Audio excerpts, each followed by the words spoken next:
नमस्कार, मैं हूं अंकिता। दिल्ली में चुनाव, किसकी बनेगी सरकार? नारों के शोर में, आरोपों के दौर में, दावों के जोर में हर पार्टी अपनी अपनी जीत का दावा कर रही है। दिल्ली विधानसभा चुनाव को लेकर 5 फरवरी का दिन बेहद खास है। सियासी सरगर्मियों के बीच अब जनता की बारी है, लेकिन उससे पहले बीजेपी, कांग्रेस और आम आदमी पार्टी ने चुनाव प्रचार के आखिरी दिन तक पूरी ताकत झोंक दी है। सबसे पहले बात उस पार्टी की जिसको पूरी उम्मीद है कि दिल्ली में उसका 27 साल का वनवास इस बार पूरा हो जाएगा। बीजेपी को इस बार दिल्ली में बड़ी जीत की उम्मीद है। पीएम मोदी के चुनाव प्रचार ने दिल्ली बीजेपी में जोश बढ़ा दिया है। सिर्फ पीएम मोदी ही नहीं, बल्कि गृह मंत्री अमित शाह ने अपनी रैली में केजरीवाल सरकार पर जोरदार हमले किए। दिल्ली की चुनावी रैली में बीजेपी के फायर ब्रांड नेता यूपी के सीएम योगी आदित्यनाथ ने भी जलवा बिखेरा।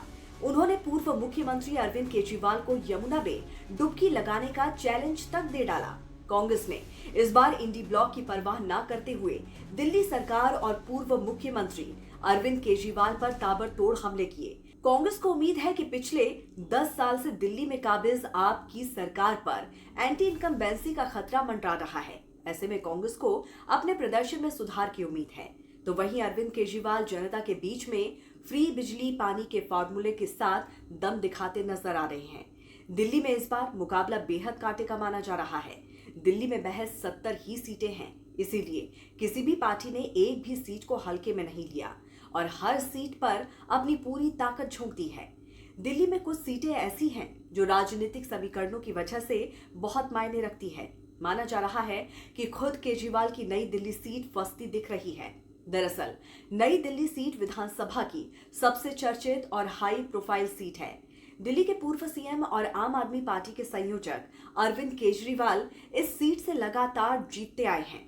अरविंद केजरीवाल यहां से 3 बार विधायक रह चुके हैं और इस बार भी इसी सीट से उम्मीदवार हैं।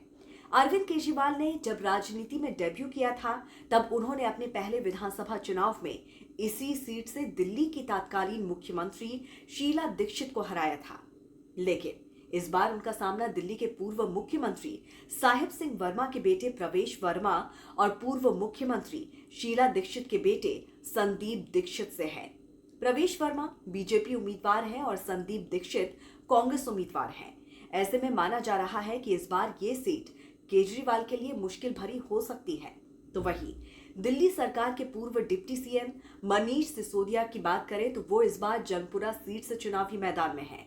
उन्होंने पटपड़गंज की सीट छोड़ दी है। ये सीट आपके लिए साख का सवाल बन गई है।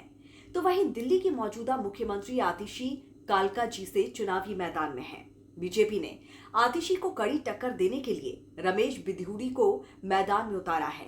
तो वहीं कांग्रेस ने तेज तर्रार महिला नेत्री अलका लांबा को मैदान में उतारा है, जबकि दिल्ली विधानसभा में विपक्ष के नेता विजेंद्र गुप्ता रोहिणी से चुनाव लड़ रहे हैं। ओखला सीट पर इस बार एआईएमआईएम के मुखिया असदुद्दीन ओवैसी ने दिल्ली दंगों के आरोपी शिफा और रहमान को टिकट देकर मुकाबला रोचक कर दिया है। हालांकि यहां मुकाबला बीजेपी और आम आदमी पार्टी के बीच रहा है। आम आदमी पार्टी ने अमानतुल्लाह खान को ही इस सीट से टिकट दिया है। पटपड़गंज सीट से आपने अवध ओझा को टिकट दिया है, जो कि छात्रों की प्रतियोगी परीक्षा की तैयारी करवाते हैं। तो वहीं बीजेपी ने एक बार फिर से रवि नेगी को मैदान में उतारा है। मुस्तफाबाद सीट से ओवैसी ने दिल्ली दंगों के आरोपी ताहिर हुसैन को टिकट दिया है, जबकि बीजेपी ने मोहन सिंह बिष्ट को टिकट दिया है। इसी तरह बाबरपुर सीट की बात करें तो आपने गोपाल राय, कांग्रेस ने मोहम्मद इशराक अहमद और बीजेपी ने अनिल वशिष्ठ को मैदान में उतारा है। इशराक पहले आम आदमी पार्टी की तरफ से सीलमपुर के विधायक रह चुके हैं। करवाल नगर सीट से बीजेपी ने इस बार कपिल मिश्रा को टिकट दिया है। तो इसी तरह कांग्रेस की टिकट पर हारून यूसुफ भी बल्ली मरान सीट से किस्मत आजमा रहे हैं। लेकिन दिल्ली की कुर्सी पर कौन बैठेगा, इसका फैसला दिल्ली की जनता करेगी।